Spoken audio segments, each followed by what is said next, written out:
Ever since the dawn of our civilization, we've been reaching for the heavens.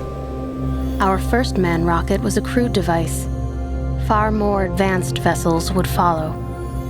But for 2 centuries, we stared longingly at the vast ocean. Stellaris is a brand new game created by the people at Paradox Development Studio, who have in the past brought you Crusader Kings 2, Europa Universalis, Hearts of Iron, Sengoku, and many other games. This is their first space game, one that is fully moddable, meaning that you could add Dune to this game, which is the closest thing we'll get to Paradox making a Dune game, because Johan Anderson has stated that he won't do one. So what is Stellaris? Is it a Paradox grand strategy game? Is it a 4X space game? Is it like Crusader Kings? Is it like Europa Universalis? Is it like Space Empires and Master of Orion? Well, it's a little bit of both. The little bits that made both those types of games very enjoyable, and at the same time the bits that are the easiest to understand. I don't believe I'm exaggerating when I say that this is the easiest to understand game that Paradox has ever made. Now that's both a good thing because more people can play this game, and they should. It's a fine game, but at the same time it means that there are a few layers that seem to be missing from it, a few more systems or elements that would have given it a more lasting appeal. And the developers have acknowledged this, since there are certain components that didn't make it in the final version, like colony events, which will be added later. This is the thing about Paradox Development Studio games. What you get at the start isn't a full price game. It's the basis for what could end up being a very complicated game. And I have no doubt they'll do the same with Stellaris. And because they tend to listen to feedback, well, most of what I'm going to say to you now, on this day, will probably not be valid a year from now. Either because Paradox made a patch for it, made an expansion for it, or because someone modded it. Again, this game is fully moddable. I have already seen modifications that change the interface in such a way that it's no longer so restrictively small. And the game's only been out about 2, maybe 3 weeks, so it could have a bright future ahead of it. So let's get started. What do you do in this game? Well, you start off with a civilization, either a predefined one or you can build your own. And you can pick from a lot of different options when you customize your civilization, your race, your biology, your home planet even. You can even choose the technology used for space travel. You have warp, hyperspace, wormholes, and later on you will have jump drives which must be researched, and I'll get back to them soon. Each of these technologies functions differently. Hyperspace will let you go just about anywhere on predefined paths. If you want to get from system B to system Z, you'll have to go through all the other systems first. Warp lets you jump from one system to another. They don't have to be next to each other. The distance depends on the potency of your warp drives. Wormholes lets you go anywhere within a certain radius. And jump lets you just go halfway around the galaxy. But this is something you find very late in the game. Each mode of travel offers some very unique and interesting dilemmas when you use them, when you try to defend against them, and just when you're out exploring space. As a side note, there is no defense against space travel. Stellaris lacks any sort of warp interdictors, wormhole destabilizers, or the ability to blow up a star and thereby destroy the hyperspace chain. And again, I'll get back to this. The other things that you can choose when customizing your civilization is, and this is very important, your ethics. These determine certain bonuses like, are you militaristic? Do you have a certain affinity for combat? Are you a pacifist? Are you happier when you're at peace? Are you materialistic? Will you have a bonus to your research because you really want more stuff? And you can get these ethics onto levels where you're moderately spiritual. You believe in a greater good, a greater thing that unites everyone, or you can be fanatically spiritual, meaning you're more or less the emperor of mankind and want to annihilate everyone. These ethics will affect what you can do in the game in terms of bonuses, in terms of some options you have when it comes to bombarding things or becoming an intergalactic slaver. You can do that if you want. They affect the relations you have with other empires and will, over time, cause problems within your own empire because there's such a thing as ethical divergence. When the ethics of your own people begin to diverge, and they always do, you can slow it down but they will diverge, they'll splinter off and form subgroups which may end up being hostile. Well, they tend to do that almost every time. They become pirates, they become separatists, and they will outright attack you and try to destroy you, or at least they will harass your colonies. And that brings a very interesting element to the game, because you don't often see this in games like these, in 4X games.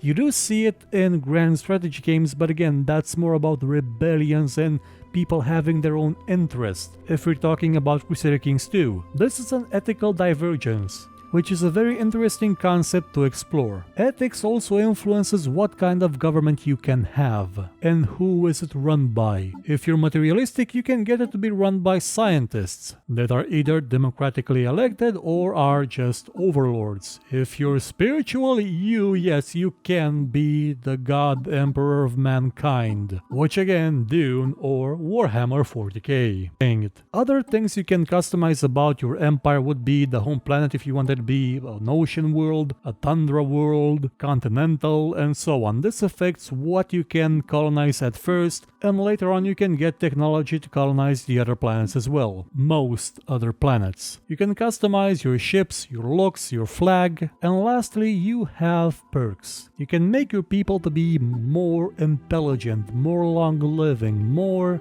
brutal. You can make them weak, you can make them adaptable, you can mix and match advantages and disadvantages to get just what you want and the limited number of perks you have available and the limited amount of perk points you have. Later on you'll get the chance to research genetic manipulation that lets you add more perks. Honestly, this is where the game doesn't do that good of a job. Now if you've played Master of Orion, you know what kind of perks that game had, those traits. They'll let you make a race of people that eat rocks. They let you make races that live underground, that have ships that are just very hard to see, that have telepathic abilities. Master of Orion 2 just allowed you to create more diverse races in terms of capabilities and gameplay. Stellaris isn't there yet. It's not there in a lot of ways, but we'll get to those soon enough. After you've chosen your preferred species and empire, you just jump in the game by selecting how big you want your galaxy to be, with a maximum of 1000 star systems, which I know won't be up to the standards of people that played Star Ruler, which had, I don't know, I think you could generate over 100,000 star systems if you had a good enough PC, but it's still enough, and you can fill that galaxy with a lot of empires, and I mean a lot. Remember that Paradox makes games that on average have about, I believe,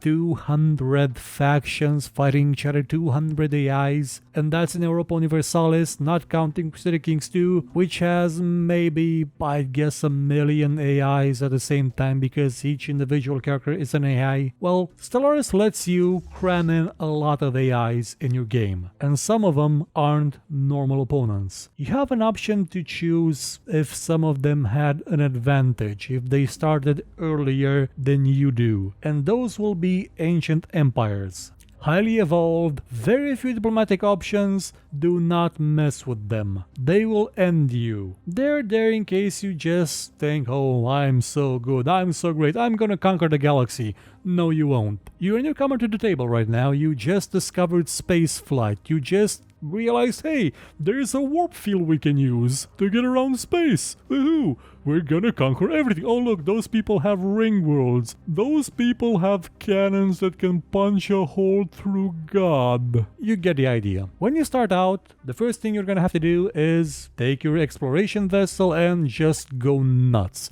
this is what I love most about this game.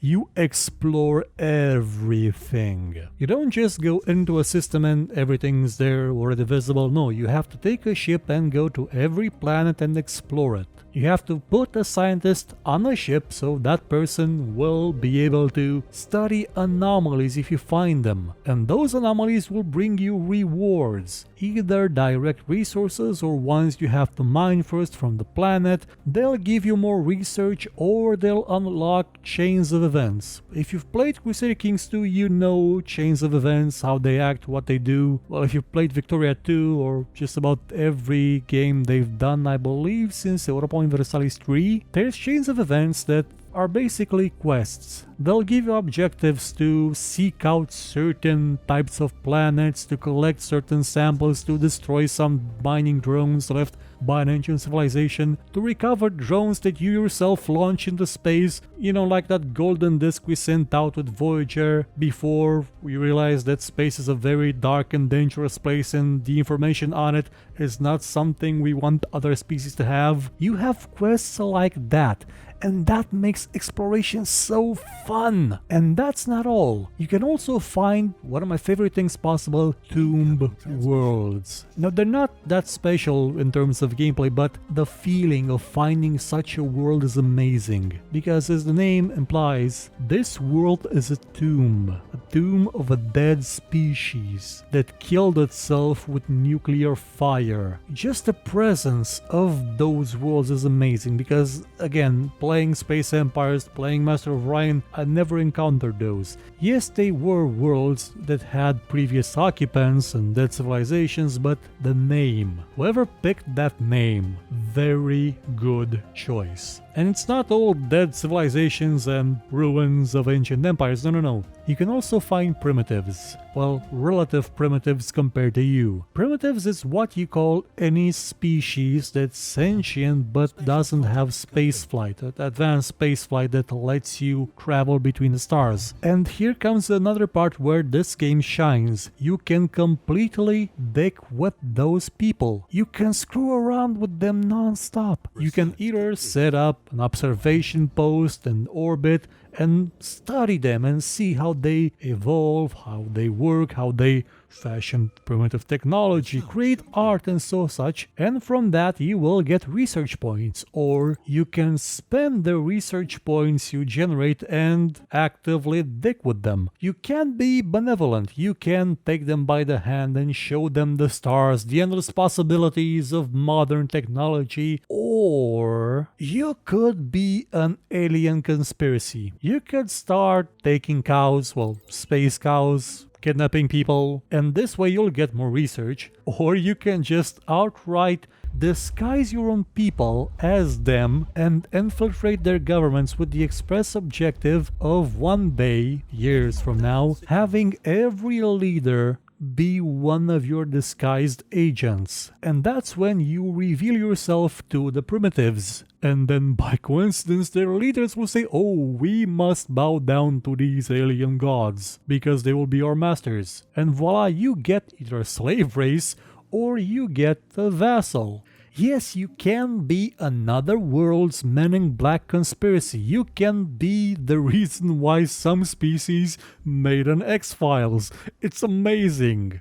Also, sadly, this is the only portion of the game where you have any sort of covert operations. There is no espionage in this game. Really sad to say it, but there aren't any options to be sneaky. None. You can't plant up, I don't know, maybe mutagen on some planet and have the wildlife turn into vicious monsters that run amok and destroy everything, meanwhile pretending that you have no idea what happened when another empire contacts you about, hey, did you put mutagen in our dogs? Well, no, I didn't. You don't have that option. And that really makes me sad because, how shall I put this? The game tends to grind to a halt. Well, not a halt, but there's not a lot happening in the mid-range. At the beginning, it's fantastic. You're exploring, you're growing your empire, and then you just keep growing and there's not much else supposed to do. Yes, you do research, you do have diplomacy, and I'll get to those soon, but without the ability to dick around with other empires to just be a sneaky two-timing bastard, there's not a lot of fun you can have in the game. Unless of course you do manage to get more events and more quests to come your way. And some of them you do get to research. Happy to say that the game does offer you a lot of things to research, and it offers you multiple ways to research them. For example, were you to fight a crystalline entity and in a debris field you find pieces of technology, you can scan them and it will give you a bonus to researching that technology. But you don't actually have to research it, you can just keep fighting those entities until you have all you need to actually assemble their weapons. And you can do the same with any sort of technologically divergent or more advanced civilization. You could steal their weapons by just blowing up their stuff. And the part I love most about technology and the way it worked in this game is that some of it is dangerous. I've already mentioned the jump drive. Well, this is marked as dangerous technology because when you use it, there is a chance you'll cause a sort of ripple in dimensions and time and space. And if you've played the Sunset Invasion for Crusader Kings 2, yeah, that happens. Only it's not Aztecs, it's Antarans, if you've played Master of Orion. It's an alien species that's hell-bent on destroying you and everyone you love permanently. This can make the midpoint of the game better if you get the event, but this is a technology I got very late in the game. Though to be fair, the map was huge, so even very late in the game was still mid-game. I'll get the pacing soon. Another dangerous technology that I came across was researching synthetic beings. Up until that point, I could build robots that would man the installations I erected on certain planets if the population didn't grow at a fast enough rate to actually use those buildings. But synthetics behave like sentient beings. They don't have the same disadvantages that robots do, namely they're smart, they can actually research stuff, and they're very adaptable because they're robots. Smart ones, very smart ones, maybe too smart. There's a chance they may become self-aware to the point where they realize, wow, our master is a total dick, and they will vanish overnight, form an empire, murder you, and then send someone back in time to kill you, and your mother, and your dog. Well, no, they won't do that. There is no time travel in the game. And this is the part where technology isn't that good in Stellaris. Researching doesn't yield certain... How shall I put this? Remember the stellar converter? Yeah, when you researched that, you just went, oh my god, this is gonna be amazing, and it was. There's no option to research really insane stuff. I mean, incredibly insane stuff. There's no option for it, sadly. You can't blow up stars, you can't harness black holes, you can't do, well, a lot of the crazy stuff, the ultra sci-fi stuff that you would see in a 4X space game. Even though this is a space game where you at times see space squids traveling to gas giants to feed on them, they're pacifists so they won't attack you. The game tries to be grounded and not go all out super sci-fi, and that does detract from what it could be, because that mid-game, when not much is happening, that's when you could really use a go like, let's develop a black hole gun and just shoot out the sun. There's no tangible reward like that. You can discover very nice things that will help you build and evolve and become a better, bigger empire, but gotta say, you can't do a Death Star. It's a space game where you can't do a Death Star, and if you're playing on a really big map, at some point you're just gonna want to blow up some star systems just to keep them out of the hands of the enemy. Just saying, it's something that a space game, one at this scale, really needs in order to keep it fresh, in order to keep it fun. And Stellaris lacks that. The management aspect is also not really that involved. You do get to build things on planets. Populations can drift from one square to another in such a way that they will either use that place or not. There will be tiles you have to remove that are blockers that won't allow you to build things on them. And while there is happiness to take into account on a colony, they're not that difficult to manage. There isn't such a thing as, well, this planet now has a plague and I have to fix that. Because those events aren't in the game. They should have been, but they aren't. The game also uses the idea that you can't control all the planets yourself. Well, your leader can't. When you start a game, you are assigned a leader, which you can keep or vote another one depending on what sort of government you have. That leader may have a perk that lets him or her control more planets, but if you reach the limit of colonies, you can just create a sector. Now, a sector will have one administrator. Otherwise, each planet you have will need one governor in order to have some more bonuses, like bonuses to construction, bonuses to happiness, to food generation, and so on. By the way, food is a local resource. You can't move it by warp. There are no freighters in this game. There are troop transports, and I'll get to those in combat. Governors will not do anything by themselves. There is no auto-government option. However, when you do make a sector, that sector will be completely independent. You can ask them to give you resources, you can make them pay more or less, or have fleets, but in general it's like you created a vassal, one that's a lot more directly involved in what you do and what they pay you. It's a neat way of getting around micromanagement. It works, but again it leaves you with not a lot to do by yourself as time goes on. Now, depending on how many AI empires you set in the game and how big the map is, you will eventually find another one. At first, you have no idea what they are, so you'll have to research their language by using one of your scientists, the ones that act at empire level, which are a bit similar to the old advisors you had in Europa Universalis 3. Once a connection has been made and you can understand each other, you'll have initial options based on your ethics. Now, those options will determine the initial reaction, the modifying factor of how they will treat you. And this is where it starts to look a lot like Crusader Kings, because they'll have certain ethics as well which diverge from yours, and that affects your relationship with them. Also, they take into account what you did. If you attack them, if you have close enough borders, they will have certain animosity towards you. And this will affect trade value, this will affect the way they perceive you, and the eventuality of them actually attacking you. Sadly, diplomatic options are again a bit limited, and being a space game made by Paradox, I was expecting it to be a bit more fleshed out, more Crusader Kings 2 level. Like, for example, you can have a monarchy in this game, you can have a king or a queen, but the game doesn't take that into account. Or a duke, meaning you can't form marital relations with another empire. You can't have certain diplomatic interactions that were in previous Paradox game. I mean, you don't even have to create a cause for war, a casus belli, to invade someone. You can just declare war with a certain specific goal of conquering a certain set of planets with a maximum score of 100. Now that's fine, but how should I put this?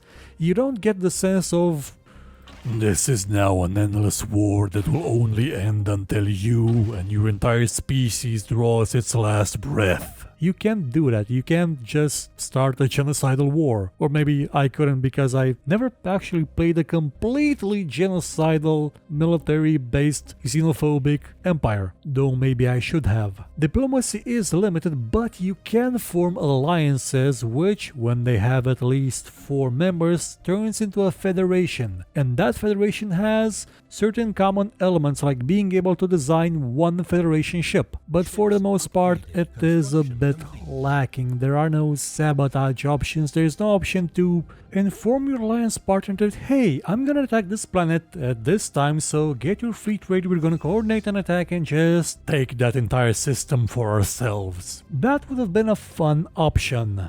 Now, getting to combat, You know that Paradox games have had, how shall I put this, boring combat. You look at two models, and I use the term loosely, as they move sticks near each other, and then you see some numbers and some dice rolls. Well, graphically at least, this changes for Stellaris because this is the most beautiful combat they've ever done. It's actually enjoyable to watch because you have ships equipped with missiles, equipped with lasers, equipped with machine guns in space, with disruptors and death rays and all sorts of things. And just seeing them all in all their sizes, you have corvettes, you have destroyers, you have battleships, you have a lot of type of customizable ships, which you build by selecting a module and the components you want to see in that module. Each module supporting different sizes of components and different numbers of them. Bit of a problem here because the UI for building a ship is bad. It just lists every component without any sort of filtration, so if you do research a lot, you're gonna just scroll through those a lot, through about 5 or 6 variants of shields, only the last one actually being relevant, instead of separating them in categories. The UI needs a bit of work, and not just when it comes to ships. When one of your scientists dies and you click on the event, it'll just take you to the system they were in. It won't tell you who exactly died because odds are you won't remember the name. It won't tell you what they were doing. It won't tell you what ship they were on. It won't tell you anything. And this is the same problem that Crusader Kings 2 had. It's the same engine, it's the clause of its engine, it's the same problem. By coincidence, the economy panel is the same one they've been using since Europa Universalis 3. And again, it's not one that's that very informative because it won't tell you exactly what planets are generating the most, what planets are causing the most loss, what's exactly needed to manage a big empire. Now back to the combat after that short detour. You don't have any decision to take in combat. It's all down to who has the most military power. Not the most ships, but the most military power. For example, a very big ship will have a lot of military power and can just steamroll a small fleet of smaller ships. For the most part, the game also lacks those terrain modifiers that sometimes would help you a lot in games like Crusader Kings 2, like defending when you're on a mountain. All of it depends on what the general knows, what the general statistics are, and of course, on your own ships, on their technology. It's pretty to look at, but again, not very involved. There is no direct control because when you're dealing with a game that has maps of this size, direct control would be a bit of a hassle, even though some people would actually like direct control over combat. Ground combat is a bit of the same. It's more similar to the sieges from Europa Universalis, though you can activate orbital bombardments if you have ships in orbit, and how shall I put this? You can breed a race of xenomorphs that just destroys most enemies. Unless the enemies have gene soldiers, which are Space Marines. Yes, you can have a Tyranid versus Space Marine battle in this game, but the ground combat is just as uninvolved for the most part as the space combat. And now I'm gonna get to the part where the game just about fails. And I mean fails outright. Victory conditions. Historically, these kind of games have had several ways of dealing with victory. You could declare yourself emperor by subjugating everyone. You could research something really powerful. You could find a certain planet that would give you unlimited power. You could evolve beyond the simple flesh. Here you have to either colonize 40% of all habitable worlds or just kill everyone. Well, vassalize everyone. This is why the game tends to just drag on and on and on and on. That midpoint lasts forever because by the time you colonize 40% of all habitable worlds, a year in real time would have passed. There's no, I don't even want to say short game, there's no medium game length to it, unless you just choose a really small galaxy, where there's just you and maybe one or two opponents. I would have loved to see more options here. Maybe some involving the Federation which you can form. Maybe escalating things from a point to a Federation versus Federation situation, or having the Federation decide planetary related stuff like building that stellar converter and blowing up stars. No, you don't have that. And the ancient empires, while they are fantastic, they're just recluse, xenophobic, shut-in, decaying, highly advanced and very powerful empires. They have no relevance to the rest of the game. They just sit there as boogeymen that you don't want to piss off. They don't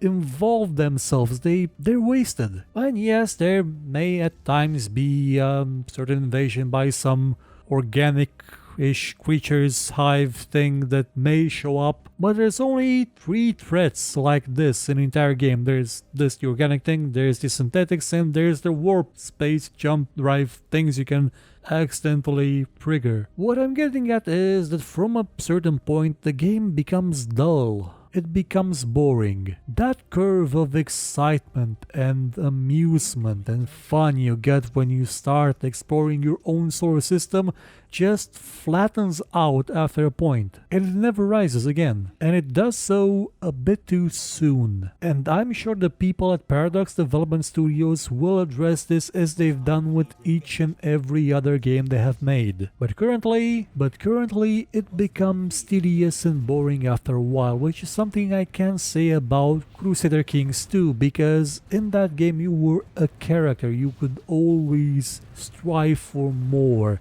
in very interesting and diverse ways. In Europa Universalis you had sort of challenges like forming an empire that never existed in real life, or forming a nation faster than it did in actual history. While Stellaris does have those quests, they do fizzle out and just vanish after a while. And with limited diplomacy, no espionage, no ability to blow up planets, it gets a bit dull. I mean, you can't even terraform all the planets. You can only terraform planets that are already habitable. You can just turn them from one sort of habitable planet to another one, so they'll be more habitable to your race. You can't terraform moons, you can't terraform toxic planets, you can't terraform barren worlds. You just don't have the tech for it, because that tech isn't in the game. But I'm hoping it will be in the game later on. So here we are at the end of this very long review, and it's time to give this game a score. And as I've stated, scores are pointless and have absolutely no merit, so I'm gonna give it a seal of approval. Yes, it does get dull, but the beginning part of it is amazing. And they will patch in free content. Paradox has always done this. They will patch in new systems for free. Also, they will release DLC. And because this isn't a full price game, I'd say give it a go. It's good, but not great. It will scratch that itch that players who are still waiting for Space Empire 6 have, or people that are waiting for Star Ruler 2, Master of Orion 4, and many other games that are either now in playable versions in early access or are in development. It's a solid foundation, even though it's not as deep as I wanted it to be. I'll probably have another look at it next year, when, without a doubt, it will be a better game. One that will make space great again.